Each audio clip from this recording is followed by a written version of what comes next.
through all the years since then. I died the first time, March 14th, 1994. Nobody knew I died, including me, because I'd been left alone in a mammography room in the local cancer hospital. I had had what's called a needle localization procedure. Ladies, if you can have breast cancer that doesn't form a lump, and if there's no lump to feel, the surgeon doesn't know where to cut. So what happens is a radiologist sticks a large bore needle with a wire inside of it into the area of concern and then leaves the wire in place, pulls the needle out. I had 3 lesions, and the radiologist had quite a time trying to get the needle and the wire into the right place.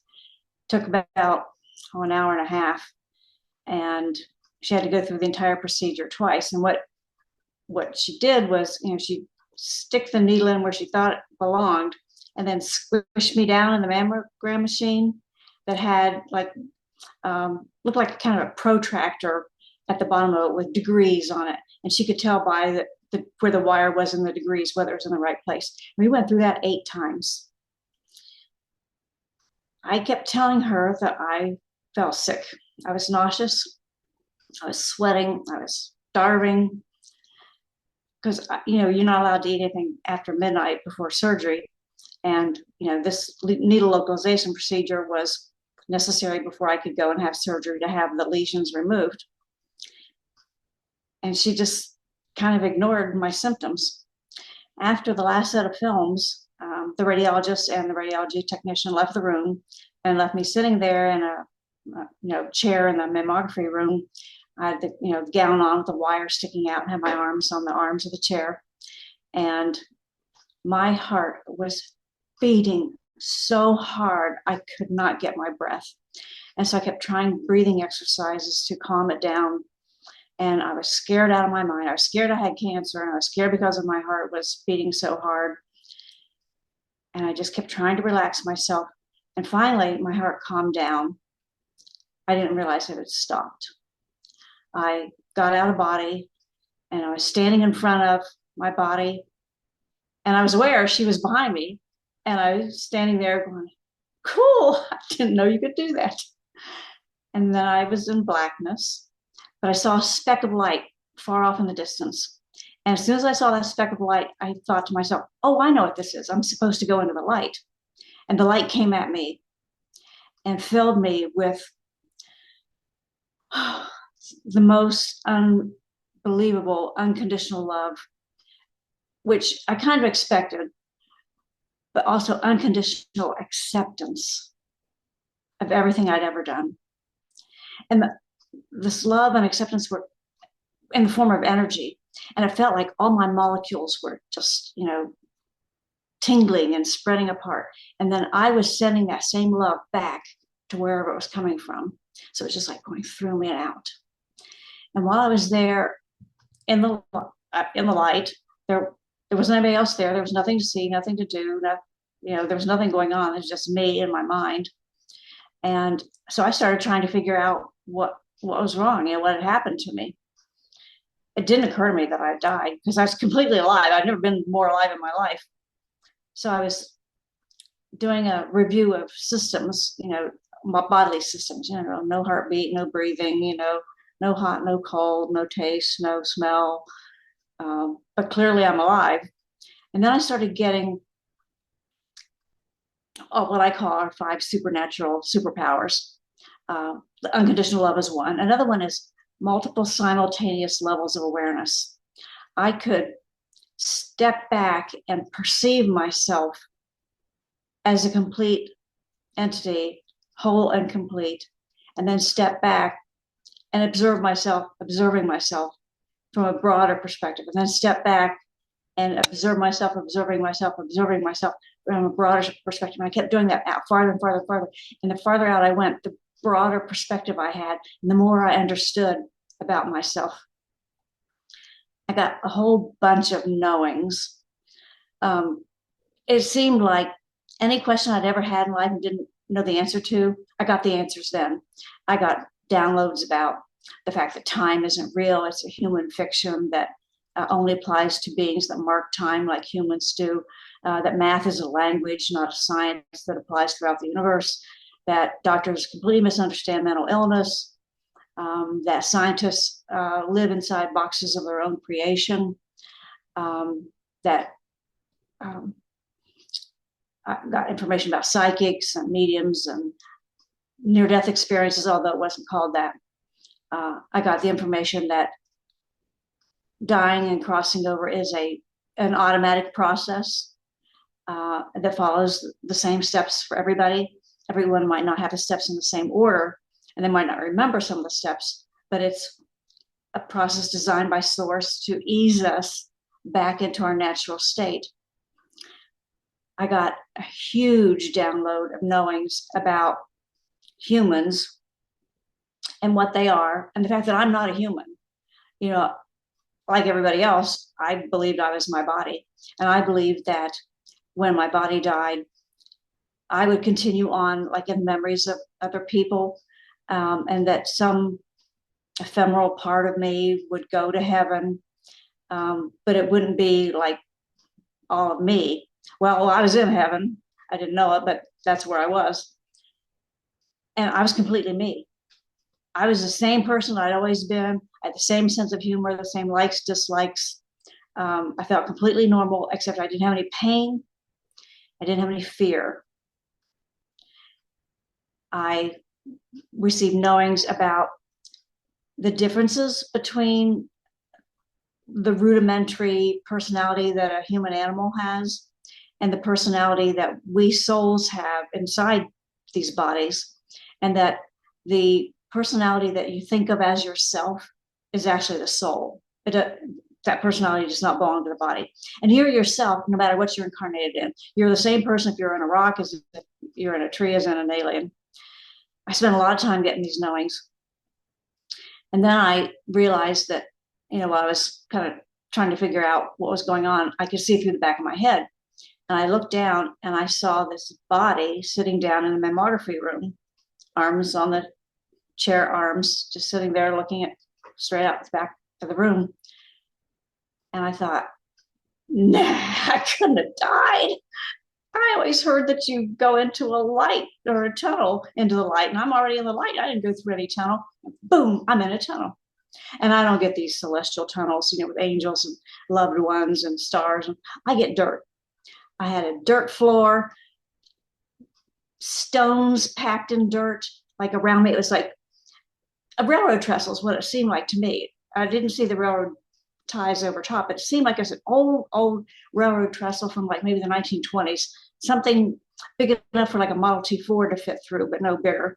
I could feel the humidity in the air. I could smell the mold and the dirt. I could hear the insects. It was completely real, 100% real. But I said to myself, nah, And I thought, this appeared only because I thought tunnel. So I thought, I'm going to do an experiment. I've also heard the afterlife described as this beautiful meadow. Boom, I'm in a beautiful meadow. Birds singing, bees buzzing, purple haze mountains and the beautiful breeze, beautiful trees. Nah, I'm not fooled by this. I know it appeared because I thought beautiful meadow. One more experiment. I'm hallucinating, and I must be on my way over to surgery, and I'm just making up these visions in my mind. Boom, I'm walking over to surgery. I'm walking down hospital corridor. I could feel my weight on my feet walking. I could smell the perfume of the nurse beside me. I could feel the wire moving in my breast. I could see the walls, and there was this purple stripe that I knew if I followed it would go to the OR. I could smell that rank antiseptic hospital smell. It was completely real. But I realized none of these three scenes fooled me because I had manifested them. And that is the word that appeared in my mind, was manifested. And I got this huge download about how physical reality is manifested. We manifest our own individual physical reality while we're incarnated. somewhere in this mishmash of manifesting, I realized I died. And that kind of seemed to open things up for me because I saw 5 lights. They were pastel, they were colors that humans can't see. I mean, for a human, they would all be white, but I could tell they were pastels and I knew the names of the colors. And I said to myself, oh, this is a perfect Danison moment. You're supposed to go into the light, and I get 5 of them. I got to pick the right one. And a voice, not my own, came into my head and said, just pick one and follow it. And then the 5 lights turned into 5 beings. And they were just, kind of like outline of a humanoid, glowing, denser light in the center, and then it dissipated, kind of like the light from a light bulb. And I recognized them. And I was like, oh my God, I'm home. These are my people. These were my most beloved, dearest, eternal friends. I knew their names with words that cannot be spoken in English. I remembered loving them. I remember them loving me. I remember my eternal life with them. And they thought at me. We ran ahead of the rest because we couldn't wait any longer.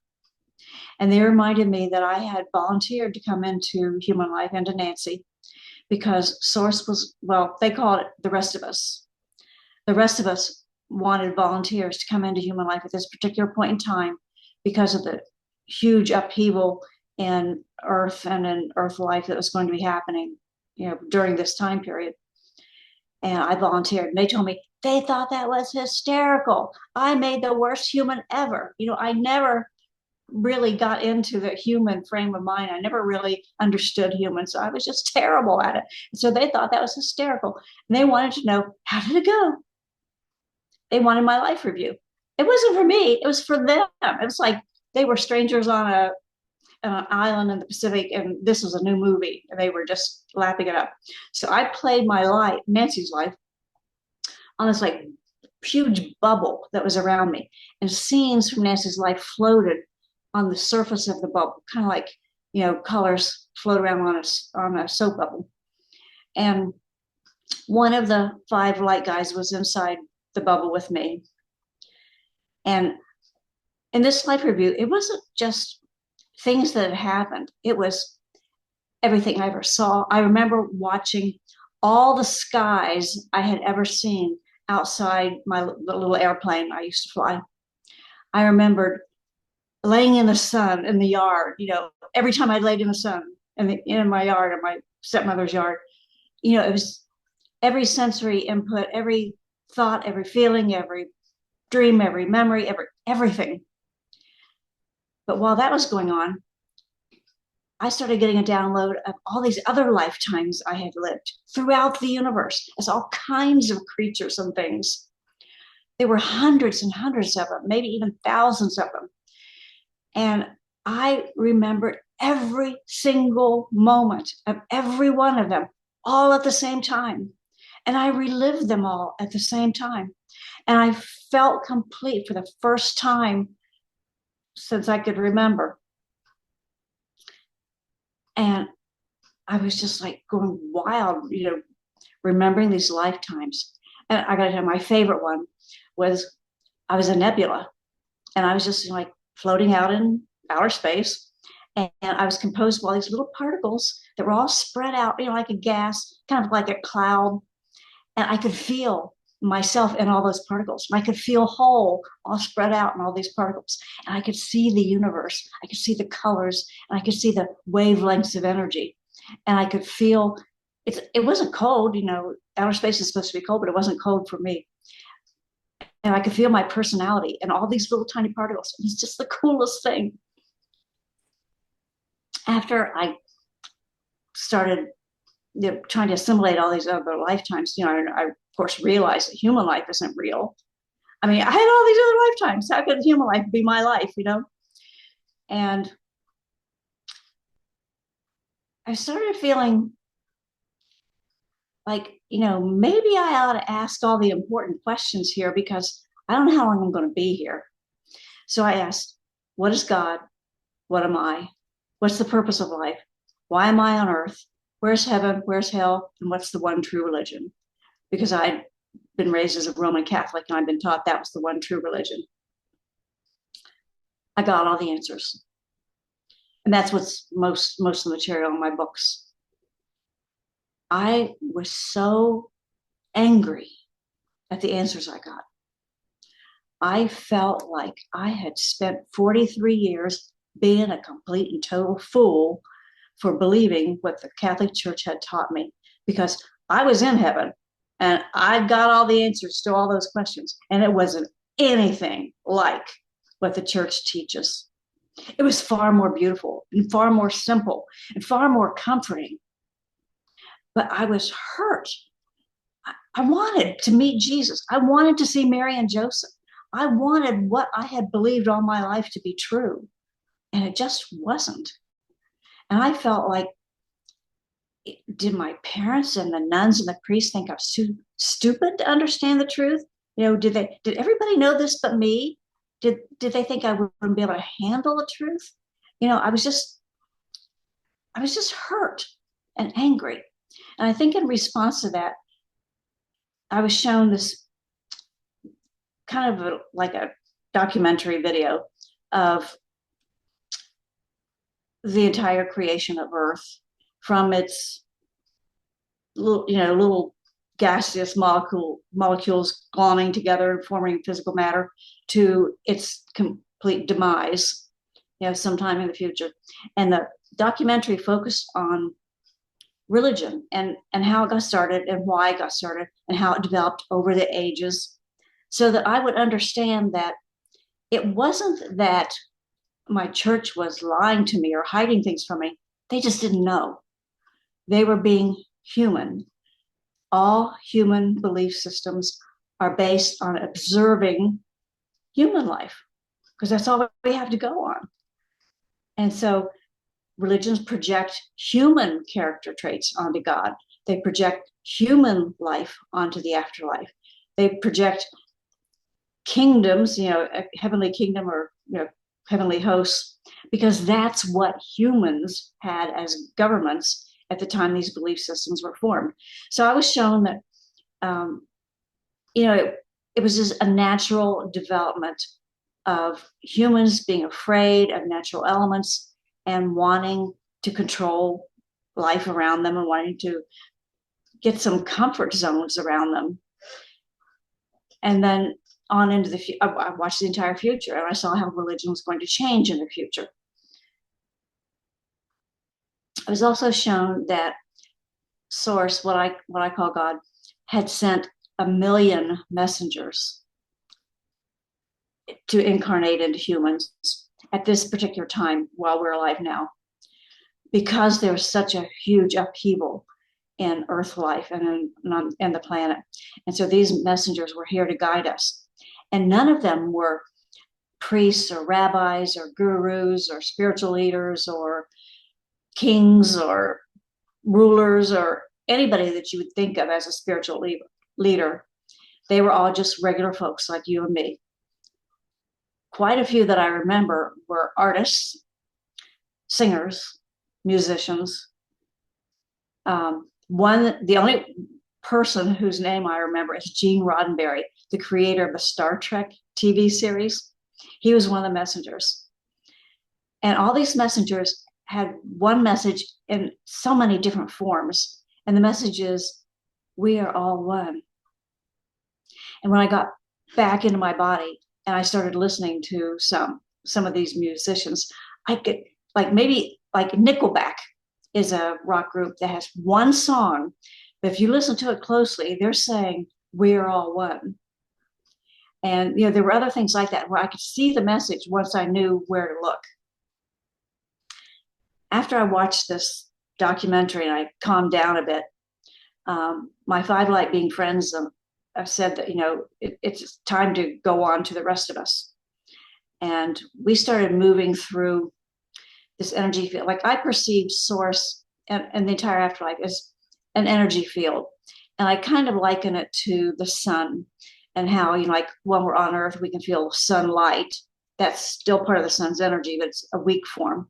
And when we're on Earth and we're incarnated, we can feel Source's energy in a weak form, we call it love.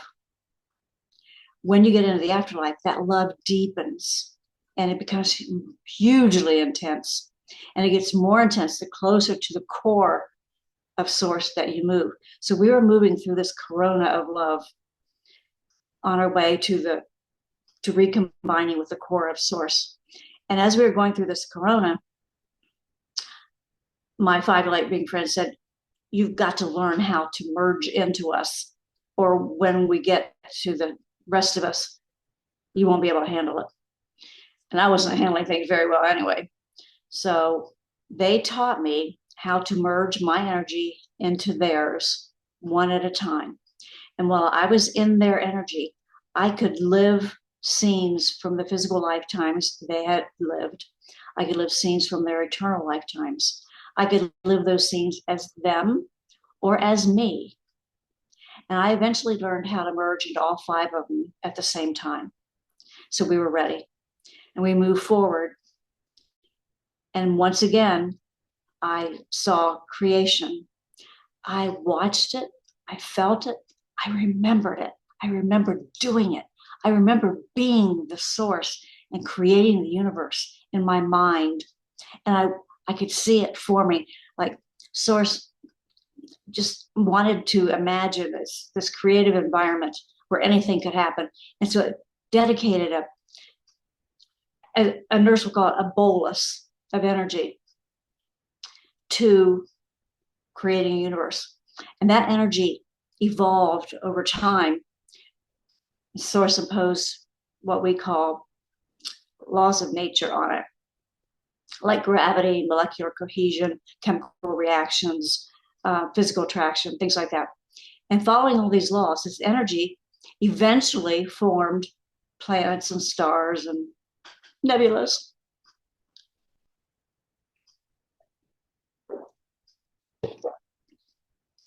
And as I watched and remembered doing this, I also saw that source created mental characters. Like, you know how a novelist has book characters in the novelist's mind? And you know, like maybe some of my favorite authors may have, 6 or 8 or 10 different sets of book characters because they write novels, on different scenarios.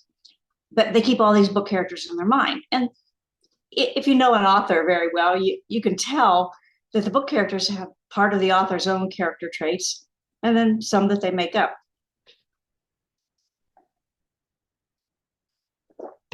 And that's what Source did. It created all these characters in its mind and assigned character traits of its own, along with character traits that it could imagine but didn't personally possess. And each mental character is completely unique. There are no 2 alike, and there are zillions and zillions and zillions. And those are what we call souls. I call them light beings because that's what they look like, when I saw them in the afterlife. And other near-death experiencers see light beings too. It's a common feature of an afterlife experience. A light being then puts part of its energy, not all of it, into an incarnation. The rest stays in the afterlife. After I watched all this, it dawned on me, I'm Source. I'm not Nanci. I've never been Nanci. I've never been out there alone, unloved, untethered, casting about, trying to earn my way to heaven.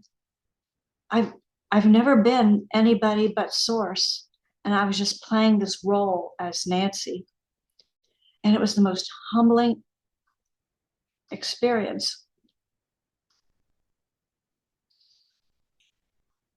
And I kept saying, ever since I saw that documentary and I realized that I was Source, I kept saying, somebody's got to tell those people. Somebody's got to tell those people down on Earth. And the next thing I knew, I'm going through a whirlwind back into Nanci's body saying, I didn't mean me. It was somebody else. I didn't mean me. And when I realized I was coming back into Nanci, I started memorizing, everything that I had learned, all those knowings that I had gotten. And my light being friends were kind of like all around me, whispering, love is all that matters.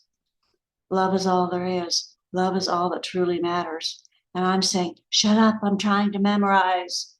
And I finally got back down, um, kind of like beside Nanci's body, and I refused to go in. And I could feel the knowledge slipping away. I could feel the light as air feeling slipping away. And I was kind of just stuffed back into Nanci. And it was so gross. She was cold and tight and felt like clay and was just awful. And I fought forcing my way back into all her cells. She was just kind of out into the limbs.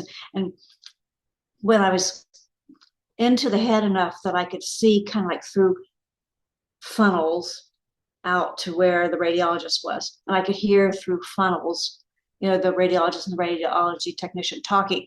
They were in the back of the room, with my mammogram films up on a view box. And I said, I passed out. And they came over to me and said, do you know where you are? And I said, mammo room. I could barely make the lips move. Mammo room. And the radiologist said, do you know who you are? I went, oh, yeah, I know who I am. Do you know who I am? The radiologist was one of my clients. In addition to being my radiologist, she was one of my clients. And I said, you look familiar, but I can't place you. And that's when they realized I had passed out, at least. So they went out in the hallway and called a nurse to come in. And the nurse comes in and puts a blood pressure cuff on me. I'm saying, I'm starving. And she's reading my blood pressure, which the first one was 60 over palp. And palp means you can feel that it's there, but it's not high enough to register on the blood pressure cuff. And it took a half an hour for my blood pressure to come up to normal. My blood sugar was almost down to the point of, I don't remember, what's hypoglycemic shock, or, it was just really, really low. And so they started an IV with sugar in it. I guess it's called glucose. They started a glucose IV. And so I was there in the mammography room for probably like 45 minutes to an hour before they could take me over to surgery. But they took me over to surgery. I mean, now I did not tell them I had died, but it was clear I had been unconscious. They took me to surgery anyway. And when I first came out of surgery, the first thing I said when I came to was, I'm starving. So the radiologist went and got me 2 Snickers bars. So anyway, that was my first and most transcendental and deepest afterlife experience. I had 2 more trips to the afterlife, formal ones after that, from dying. There's a type of afterlife experience that I've only found 2 other people had besides me, that I call a council meeting. And it's a near-death experience, like in and of itself, but it's not like the regular one. With a council meeting, like I had 2 of them. I died, went into the afterlife, and I met with a group of light beings. I didn't know any of them. The first time I went, it was like a couple months after I died the first time. And they were basically saying, you're not starting your mission. You're not working your mission. The one that I said, I don't mean me. They wanted me to start telling people what had happened to me. And I didn't want to, because of all, it's like whoever said that it's brave. Yeah, it was scary as heck to tell people. When I eventually did, I lost clients, I lost friends, I lost family members. I lost my entire support network and had to start over. Fortunately, I found IANDS. The second time I went before council meeting, they told me that Nanci was dying. I kind of knew that. When I left her, she was having convulsions.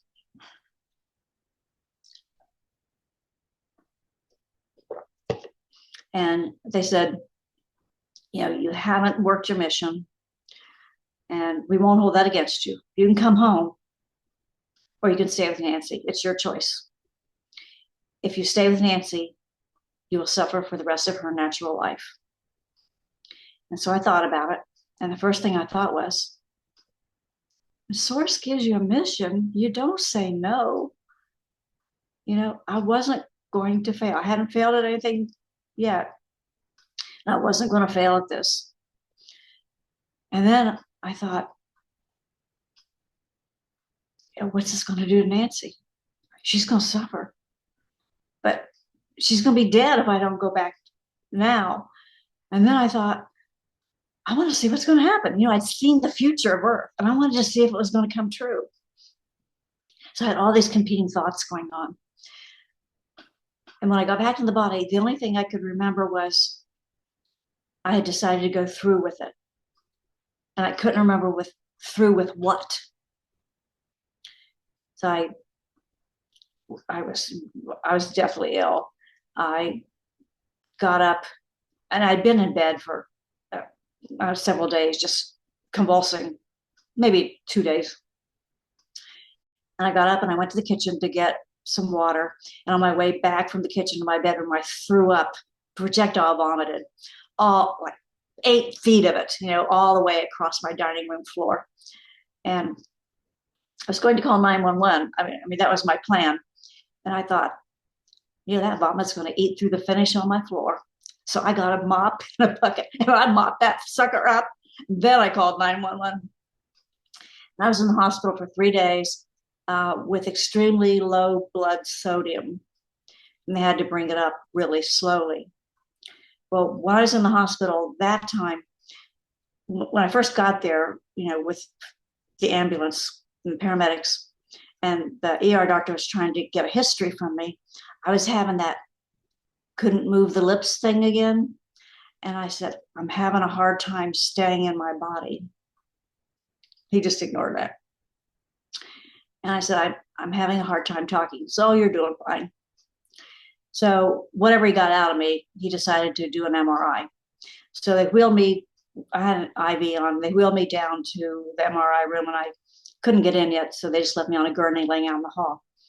And I sat up. So I was out of body just from the waist up. So she was laying down, I was sitting up, looking around, and I saw the doctor through a couple walls, running down another hallway, running with a bag of IV solution in his hand. And he came up to me and he said, I know what's wrong. Your blood sodium is too low. So he hooked up the IV bag. Pardon me.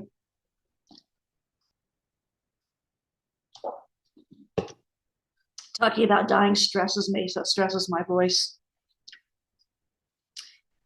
But anyway, so they fixed me up after I've been there for 3 days. And then in 2011, I got stage 3 metastatic breast cancer. And in the first round of surgeries, while Nanci was on the table, I got out and I was wandering around the surgical suite. I just, looking around, and I looked through this, I don't know if it was a window or I was looking through the door. You can see through physical stuff when you're out of body. Anyway, I was looking into the OR where Nanci was laying, and I thought, oh, I'm supposed to be in there. So I jumped back in the body. That was my second near-death experience. And the third one was the next month when I had the 4 more cancer surgeries. And I coded on the table, and I got out, and I was, watching the surgery. And I remember, I watched the anesthesiologist saying, wow, that's like the most beautiful incision I've ever seen on a mastectomy. And then I coded, and I watched her resuscitate me. And then I got back in the body. And when I got back into the hospital room, it took a long time for me to, the anesthesiologist had given me a lot of drugs, and I was in bad shape from the drugs. And the next morning, the anesthesiologist came to see me, and she said, I came to tell you that you're allergic to general anesthesia and you are not a surgical candidate ever again. And I said, yeah, I know. And I said, wow, that's the most beautiful incision I've ever seen on a mastectomy patient. And she goes, I said that during your surgery. I said, I know, I watched you. And so I told her, the rest of what I'd seen during the surgery. And she goes, yeah, that's exactly what happened. Um, so that was my third NDE.